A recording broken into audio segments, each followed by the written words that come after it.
Hello everyone, and welcome to Once Upon a Storybook. My name is Cynthia with Cynthia's Joyful Creations, and today we are going to look at another angel story from the book In the Arms of Angels, True Stories of Heavenly Guardians by Joan Wester Anderson. And today's story is entitled Protector on the Bridge. This is not my story, nor do I claim any accreditation to this story. I am just simply sharing it from the book. Again, the story is titled Protector on the Bridge. Max Alley of Broken Arrow, Oklahoma is no stranger to angels. As an Assemblies of God evangelist, he has seen their influence on many occasions. During the early years of his ministry, he sometimes caught sight of a man who watched him as he prayed. Unlike the traditional white garb being, this man had a fiery red beard and wore a tomato soup red tunic. I know it sounds strange, but I also catch an occasional glimpse of him out of the corner of my eye passing through the house, Max explains. I had the feeling that if I just turned a little quicker, I would have gotten a better view. The red man never alarmed Max. He assumed this being was a companion sent from heaven to encourage him in his work. Once when Max was in his study fasting and praying for the success of a faltering revival, he caught sight of a huge angel. The angel was dressed in the same red garment, and he ducked under the door jamb and approached the awestruck Max with the message. Max was not to worry about this revival. God saw, and God would reward him in due time for his effort. Barely a month later, Max spoke at another church, and the event was enormously blessed. The angel's announcement had been true. Heaven continued to bless Max's mission, and today he keeps to a schedule that would exhaust men decades younger than him. So early on Sunday morning, May 26, 2002, Max and his wife Goldie pulled away from their home and headed for the Assemblies of God Church in Arcoma, about 90 minutes away, where he preaches at least once a year. Although an overabundance of rain had swollen the nearby streams and rivers, there was no flooding, and it seemed like any other spring day, bright with promise. Max and Goldie chatted casually as they drove the familiar Muskogee Turnpike and turned onto Interstate 40, the major east-west route through Oklahoma. And I may have mispronounced that turnpike, and if I did, I do apologize. They were unaware, however, of an accident about to happen. A huge empty barge was traveling north on the Arkansas River.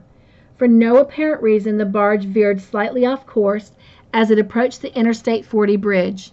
Instead of passing under the bridge, the barge slammed into one of its support pillars. As the barge's six-man crew watched in horror, two long sections of the bridge collapsed into the river, almost in slow motion, at steep angles forming a V shape. A third section dropped nearly flat, sliding to rest on the embankment. Several vehicles, unable to stop, plunged into the river. The noise was terrible, and you could feel the ground shake when everything fell, said a shocked witness who was part of a group lining the banks for a fishing tournament. One tractor trailer was hanging over the edge. It was unbelievable. Max and Goldie were completely unprepared.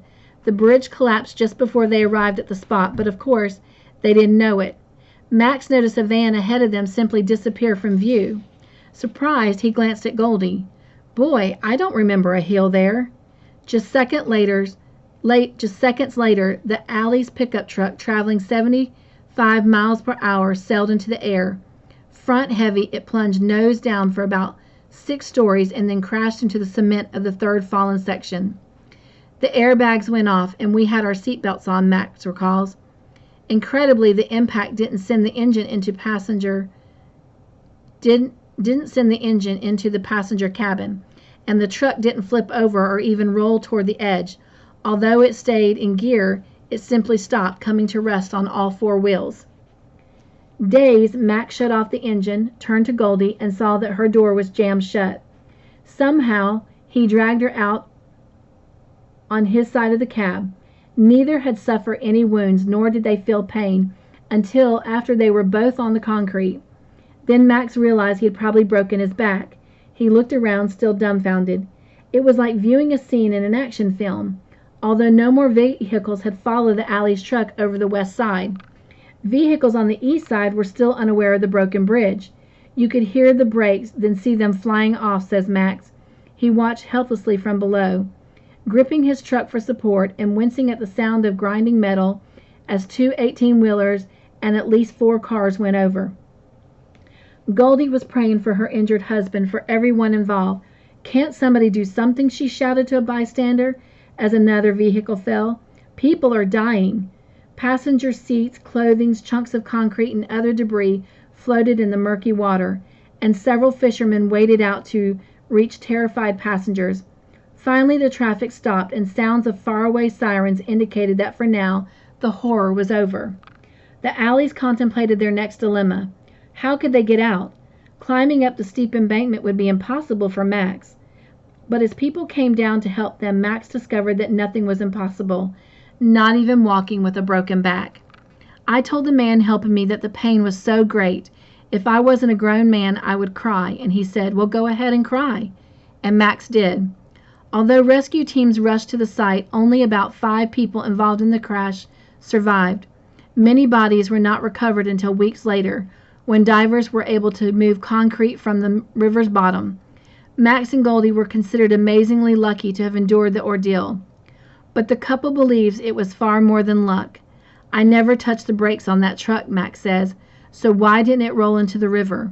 He believed that an angel of God, perhaps the one wearing a tomato soup red tunic, stopped the truck and cushioned them from terrible injuries. "God gets all the glory from me." Is there a reason that the Alley survived but others at the scene didn't? Max points out that he didn't do this by choosing, and that God's ways are not ours. But the event has given Max a new respect for eternity. Death often comes quickly, and people shouldn't wait until the last moment of their lives to get to know God. They may not have time, he says. What a tragedy that would be. Well, thank you for joining me for Once Upon a Storybook as we read this angel story titled Protector on the Bridge. I hope you enjoyed it, and I look forward to joining you next week as we read once again another angel story.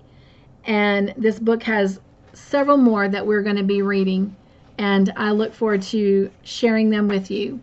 Until then, stay safe, be joyful, stay crafty in your own way, and make your own joyful creations. Bye, everyone.